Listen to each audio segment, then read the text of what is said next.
Hello guys, welcome back new another video. তো গত কিছুদিন আগে আমি একটা ভিডিও দিই যে আমার ট্রান্সমিটারের সাথে আমাদের রিসিভার বাইন্ড হচ্ছে না।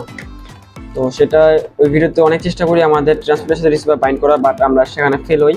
আমি বলেছিলাম যে কিছুদিনের ভিতরে এটাকে বাইন্ডিং করে এবং এটা কীভাবে বাইন্ড করছি, সমস্যার সমাধান কি হতে পারে সেটা নিয়ে একটি বিস্তারিত ভিডিও দেবো।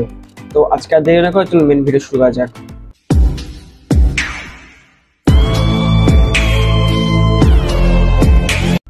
তো আমি যখন রিসিভার ঠিক করতেছিলাম তখন ভুলবশত আমার যে ভিডিও ফাইলটা ছিল সেটি ডিলিট হয়ে গেছে। তো এই কারণে আমি আপনাদের ভিডিওতে দেখাতে পারতেছি না, বাট আমি আপনাদের পুরো প্রসেসটি এখানে বলে দেবো। প্রথমে আমরা আমাদের ট্রান্সমিটারটাকে অন করে নেব।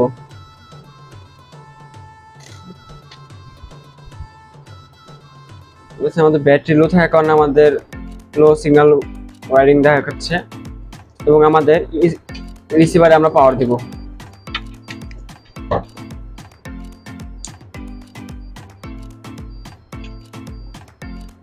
তো এটা আমাদের আমরা সিঙ্গেল পিনে 2 নাম্বার পিনে এটা অ্যাড করে দেব এবং আমাদের ইএসসিটিকে অন করব। দেখতে পাচ্ছেন এটার সাথে এটা কানেক্ট হয়ে গেছে। আমাদের এটা ফুল ওকে। এখন আমি আপনাদের সাথে শেয়ার করবো যেটা আমি কীভাবে ঠিক করলাম। প্রথমে কাজ করেছি কি, প্রথমে আমি এখানে দেখতে পাচ্ছেন মোবাইল ঠিক করার দোকানে গিয়ে এক পদে অ্যাসিডের মতো পাওয়া যে একটা লিকুইড, সেই লিকুইডটা দিয়ে আমি এই পিনগুলো যেগুলো আছে দেখতে পাচ্ছেন পিনগুলো আমি ভালো করে পরিষ্কার করেছি। পিনগুলো আমি ওই অ্যাসিডটা দিয়ে এভাবে ব্রাশ দিয়ে ভালো করে পরিষ্কার করেছি। দেন তারপর আমরা চেক করবো যে আমাদের বাইন্ডিং কেবল ঠিক আছে কিনা। যদি চেক করার পর যদি আমাদের বাইন্ড না হয় তখন আপনারা আমাদের রিসিভারটা খুলছি। রিসিভারটা খোলার পর থিনার না কি একটা লিকুইড বলে ওটা দিয়ে পুরো সার্কিট যেটা আছে পিসিবি যেটা আছে এই পাশ ও পাশ দুপাশে আমরা ভালো করে পরিষ্কার করবো। ভালো করে পরিষ্কার করার পর আমরা দেখবো যে কাজ হয় কিনা। তারপর যদি কাজ না হয় আপনারা আপনার ট্রান্সমিটার খুলবেন।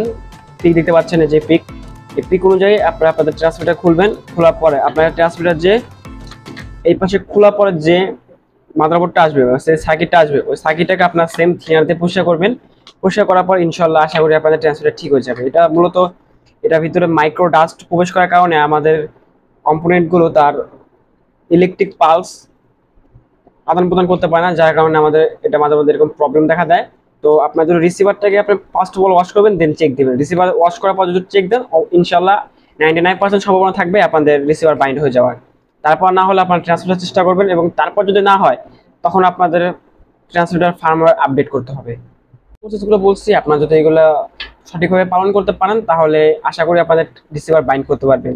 তো আশা করি আজকে ভিডিও আপনাদের কাছে ভালো লাগছে। ভালো লাগলে অবশ্যই আমার চ্যানেলটাকে সাবস্ক্রাইব করবেন।